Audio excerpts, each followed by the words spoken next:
Hey Pokemon Masters, Berkey Toby here, and it's kind of wild that this is the last Pokemon Legends Arceus theory that I'm getting to. When I first played Pokemon Legends Arceus 3 months ago, one of the first mysteries that I was like, ooh, I need to look into that, is the murals that appear across the Hisui region. Depicting various legendary Pokemon in the form of hieroglyphs, these murals must tell some kind of story. They must mean something.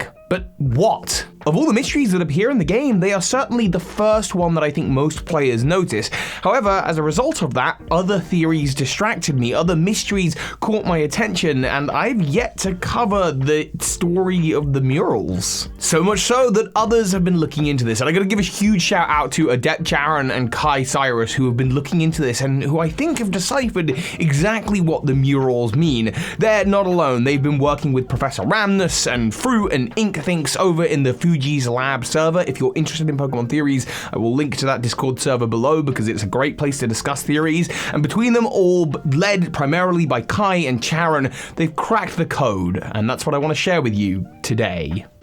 Before that though, I have something I know you're not going to want to miss out on, something I think you're going to love. Me and fellow PokeTuber TrueGreen7 have launched our new podcast channel, the Calm Mind Podcast. The graphic TrueGreen has made is absolutely beautiful, and over there we're going to be releasing weekly podcasts where we're going to talk about anything and everything, really. From our favorite anime, games, movies, we're going to have on guests. We've already had on our first guest, another PokeTuber, go over to find out who. And we have this wonderful section where we randomly generate a Pokemon, and then from that Pokemon, where we see where the discussion goes. The first 3 episodes are already available for you to listen to right now, so don't miss out on being one of the first subscribers to the Calm Mind Podcast channel. Click that link at the top of the description to head on over. I really think it's something you're gonna love. Me and True Green are just super excited to share this with you. With that being said, back to the murals. So, across the 5 main areas of Legends Arceus, there are 7 murals. One in Deer Track Heights, another in the Shrouded Shrine, a third is in a cove in the Cobalt Coastlands, and then in the Arbust Icelands, there's actually 3, with one in the Secret Hollow, one in a tunnel, and one in the Snowpoint Temple. Finally, there is one mural in the Cornet Highlands on the ascent to the Temple of Sinnoh. Each mural must be meant to communicate something to someone by someone, doing so using only the images of Pokemon, awesome, legendary Pokemon, others used by the hero of Hisui back in the day. And finally, in considering the messages, we should also consider the locations in which these murals are found. So all the questions that we want to answer is this. What do the individual hieroglyphs mean? What do the murals as a whole mean? Is there any context to that location? And finally, who wrote these and why? It's a lot to answer, so let's start unpacking. Let's start with the hieroglyphs. Each one represents a legendary, noble, or rideable Pokemon from the world of Legends Arceus, and it's not going to be as simple as sticking the English alphabet next to them and suggesting that Arceus is A and Palkia is P. While on whole there are 23 symbols, nearly as many as a full alphabet, there's a couple reasons why this just wouldn't work. Number one is when we look at the murals, each mural would only be made up of just a few letters. Secondly, the ancient writing systems of the Pokemon world already exist. Braille can be found in some places, as well as the unown, of course, even in the Hisui region. So these symbols must mean whole words, or even phrases, sentiments, or moods assigned to each of these images. Again, all credits here to Kai in the Discord, who was able to really break these down in a way that made sense to me. Let's take Uxie, Azelf, and Mesprit, for example. These Pokemon are commonly known as the Pokemon of knowledge, willpower, and emotion. So naturally, it makes sense to choose words or phrases or terms that associate with this. For example, the image of a Mesprit might mean emotion, or feeling, or mood. Similarly, Dialga or Palkia, they might refer to time or space, though instead of just space, Palkia could mean location or place. Time could also represent movement or era or age. There's lots of different words or phrases we can use, and I suspect that this is the intended way that these messages are meant to come across. Applying all of these to all of the Pokemon, Kai came up with a pretty comprehensive and conclusive list that I really like. Starting with the rideable Pokemon, Weirdeer probably represents land or traversing, as it is the Pokemon that you use to traverse the land. Ursaluna, search. Dig, Basculegion, sea, traversing, Sneasler, climb or ascend, and Braviary, above, arise, air, flying. Of course, all of these words are very heavily associated with these Pokemon. When we look to the nobles, we see Cleavor, which could represent cut or destroy something. Lilligant, probably more likely grow or plant. Arcanine is a companion Pokemon, as we kind of learn about it throughout the game, but it's also a leader, so maybe something in that realm. Electrode could mean explosion or storm, or perhaps even danger, as it is dangerous to go near an Electrode. And Avalugg may mean movement or forward. It's harder to interpret Avalugg. It could mean ice, it could refer to slow movement specifically. Avalugg's a hard one. Uxie, Mesprit, and Azalf we already covered, and Dialga and Palkia as well. But then you have Giratina, which clearly could mean shadows, reverse, negate, renegade, darkness. Any of these traits apply to Giratina pretty well, even rebel. Heatran's a hard one. My instinct is to assume that it means something like lava, flame, or volcano, although Kai seems to believe that it could mean hidden or under, or unknown, which kind of makes sense and ties in with this Pokemon's appearance. It's hidden under or inside the volcano. Regigigas is a great one, representing human, hero, or person. I love this because Regigigas is, while in many ways not humanoid at all, one of the more humanoid-looking legendary Pokemon. Cresselia is obvious, the moon. Night, the stars.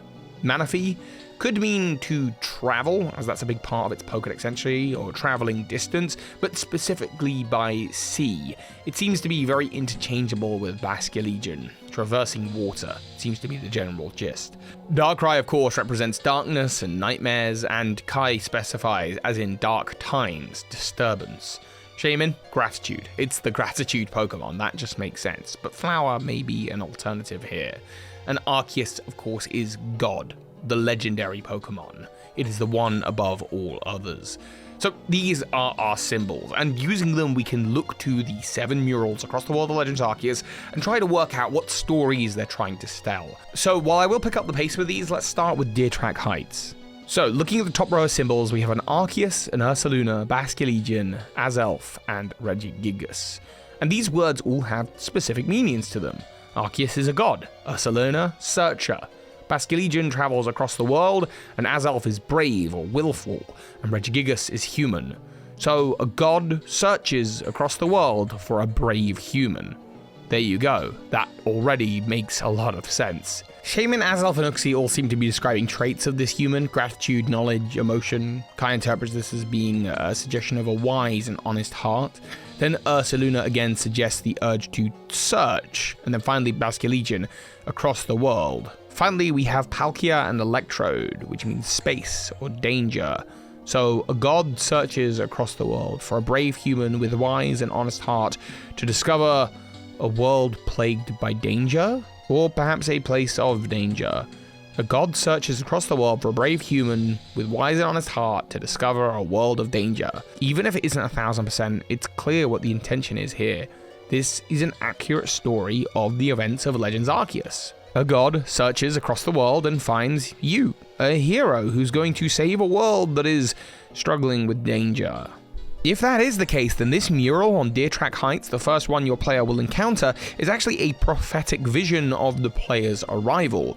This could be Arceus' way of communicating in writing that the words that it writes elsewhere in the history region should be taken with legitimacy, that they are in fact the word of a god. Because as soon as the player reads them, they will know them to be true because they are the player in that story. Alternatively, this might be the telling of the past tale of the old hero who was searched out by a god to ultimately save the world from danger, but it's hard to know either way. In the Shrouded Shrine is where we find the next mural. It's where the red chain was created during the events of the game. We start with the top line with 2 Ursalunas, suggesting searching and exploring. Then we have Palkia, space, Lilligant, grow, and Dialga, time. So searching, growing, time, and space is the general mood here. And then we have a string here: Arceus, Weirdeer, Regigigas, and Basculegion, that all do combine together quite well. A god allows the humans to traverse the land and sea. And at the very bottom, a shaman and we're thankful. So Kai interprets this, and I completely agree with him. In a time when unexplored areas continue to grow, a god allows us to traverse the land and the sea, and we are thankful. This makes perfect sense to me. You might feel that perhaps we're reordering a couple of the words, but you gotta remember that language changes over time, and this is trying to communicate full sentences and sentiments with just images. It's a little bit more complicated than just assuming that the words are in 100% the correct order, but they have bundled together the Pokemon in lines so that we know where the breaks should be. In the Underwater Cove, we have Cresselia and Manaphy. So by night, traveling through the water, or just traveling in general. Heatran, Darkrai, Giratina, oh, there's hidden dark shadows, all of those words work together there. Traversing water and danger in the form of the Electrode. So by night, traveling, hidden, dark, in shadows, traveling through the water, danger. Then we have Darkrai and Palkia, dark places, dark space. Sneasler, arise, dark places arise, an ambition. And then Azelf right before Regigigas again, implying a human with a quality about them. A will-powerful human, an ambitious human. So we have by night, traveling, hidden dark shadows traverse the water, danger.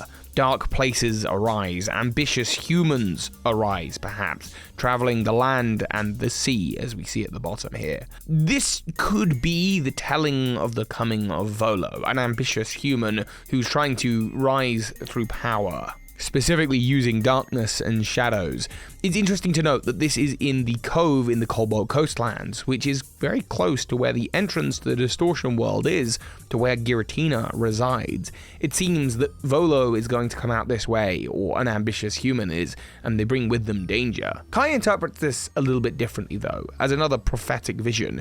If you take the Electrode here and change the symbolism from danger to explosion specifically, then what you could be looking at here is a prophecy of the events of Lake Vala in Pokemon Diamond and Pearl, when the lake, the water, is exploded, specifically by an ambitious human, that being Cyrus, and when you look to the fact that it's an Azelf there, and this is the premonition of Lake Vala, that would make a lot of sense as well. I like that interpretation, but I think personally this is more tied to Volo. That's because many of the upcoming ones are as well. In the Icelands is where we find the majority of the murals. 3 of them are here in fact, and that makes sense because human society has been in these Icelands for a long time.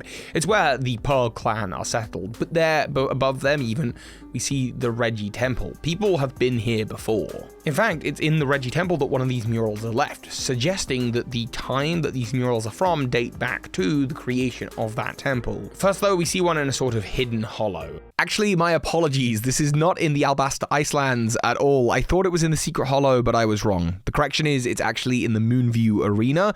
I don't think that location change changes anything much about it, but I apologize, and that's the correction. And we start with a human in the form of Regigigas, and Manaphy travels, so a human travels. Then it becomes quite hard to decipher. A god in the form of Arceus tells the human, or communicates with the human, and then 3 shaman. Be grateful, be grateful, be very grateful.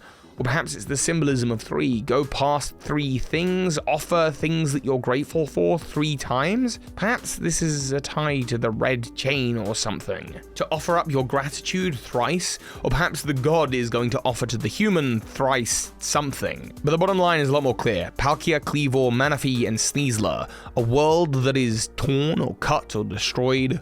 Waterfall arises? Perhaps this is talking about the Distortion World. And if so, there's a traveling human and the god is telling the human about the Distortion World, a place where waterfalls literally rise, they go up. There's another in a random cave in the Icelands that doesn't seem to have any significance to it, but the message here is clear. By night, a man cuts down a Pokemon in the shadows. High above, a dark place draws near.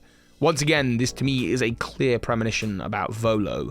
So many of these are warnings about Volo, about an ambitious human who moves with the shadows. This in fact may tie into my previous theory about Volo being a time traveler from the past. Perhaps these are the words of a god who can see into the future, or perhaps they're the words of past people who want to warn the future about a traveler from their time who works with the shadows, who works with Giratina. Ultimately though, it means that these messages aren't just meant for the people of Hisui, they're written for you. The one in the Reggie temples is far more clear. This temple was likely the first human-built building in Hisui. It suggests companionship in the form of Arcanine in this time and space. Oh, it's unseen, it's unknown. Companionship in this time and place is hidden. Manaphy, as we mentioned before, can represent distance and traveling, so there's a distance between companionship.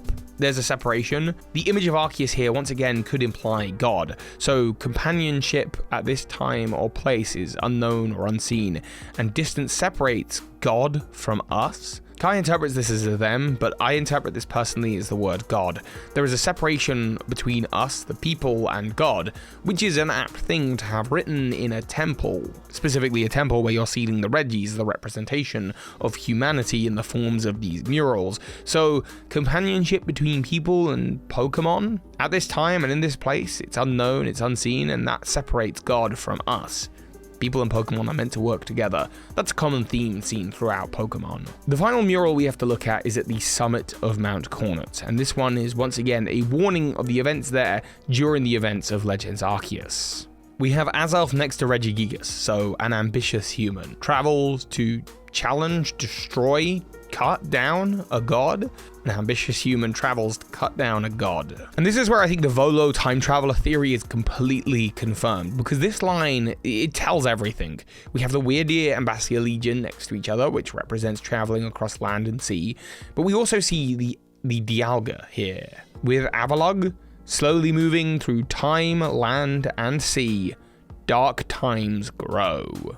It's all very clear. An ambitious human travels to cut down a god, and moving forward through time and across land and sea, dark times are growing. This is a warning to the player character of Legends Arceus about the presence of Volo. Written by who? People of the past who knew Volo? Or perhaps by Arceus, the word of God, that you're supposed to believe just by seeing it, because the very first time you'll see it on Deer Track Heights, it's talking about you. You already know these are the words to be true. At the end of the day though, this is an ancient writing system, before the use of the unknown or the braille code as seen elsewhere in the Pokemon world. The people who wrote these messages, not Game Freak, the people in world, knew that we'd have to interpret them and look at them and try to decipher them. So while not 1000% correct necessarily, these may not be the exact intended definitions of these words, I think given how coherent they are, I think we're onto a pretty good shot as to what these murals actually mean. My suspicion, of course, is that these were written by the Celestica people, the people who first came to Sinnoh from Sinjoh, as seen in the old verses, people that dealt with the space-time distortions in the past, and possibly, if my theory about Volo being a time traveler is correct, dealt with Volo and Giratina back then as well. As a result of Volo escaping into the future, they left these messages as warnings into the future. But all of that is just a theory. I want to give a huge thank you to Kai, Adept Charon, Fruit Inc. Thinks, and Professor Ramnus, all of whom have been in the Dr. Fuji's Discord server talking about Pokemon theories, and we're talking about this at the time. I got permission from the main people who were involved in this to get to talk about this, and I'm so glad that I have. It was something that when I looked at it, I was like, I'm not clever enough to work this out, and I just didn't give it the time. But these guys did, and I agree with them completely. If you'd like to discuss Pokemon theories with us, we're pretty active in the Fuji's Lab Discord server, so click the link in the description to join on over, and let's get invested in the world of Pokemon theories. Maybe there's something in the world of Legends Arceus or elsewhere that I just haven't seen yet. Also, if you've watched this long into a video about the hieroglyphs of the Pokemon world, hi, thank you for watching and for the support. It's very much appreciated. A quick reminder, don't forget to click that link at the top of the description and be one of the first subscribers to the Calm Mind podcast channel. Me and True Green have been working so hard on it. We have 3 episodes for you to listen to right now, so if you need a little bit more Pokemon in your life, as well as just some fun conversation, click that link and head on over. Thank you all for watching, and of course, so hi Pokemon Masters. This is Ash Ketchum. You just watched a video by Birdkeeper Toby. That makes you a Pokemon Master! As always, a massive thank you to those of you who support this channel on Patreon. You make this channel possible, and a special thank you to the big patrons of this month, the Elgator, Jedruben, and Michael Hornschuch. Thank you.